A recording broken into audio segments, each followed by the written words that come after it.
other groups of that period, where there was this brand new phenomenon, music TV, and a whole new genre of music for them, as a rich scene for them to work. And so we helped them, they helped us, and we had this really terrific relationship.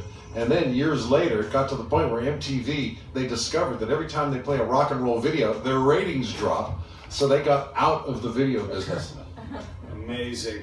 Well, Stewart's kept so busy, not even thinking about the past, but then along comes, 8-9 years ago, all of a sudden the reunion tour. Talk about, so many generations. There must have been at least 3 generations of those shows where the original fans had children and some of them had children. What was it like to go out there on that victory lap and be able to go around the world and relive not only the music, but to see how deep the music had gotten as far as generations and around the world with the internet and MTV, the internationality of it?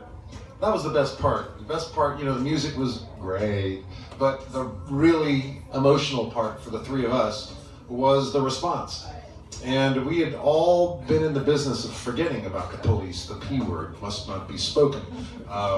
We all were trying to, for me as a film composer, I go in, I meet to get a job. It's a job interview when I meet a director.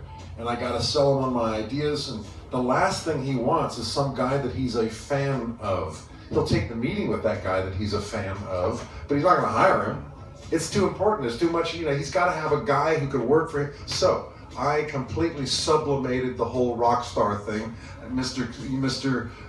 Professional suburban dad became my persona in life. And it was great. I was happy for the work. I enjoyed the work. It was a great world. 20 years feeding my family like a professional like everybody else. It was a wonderful thing.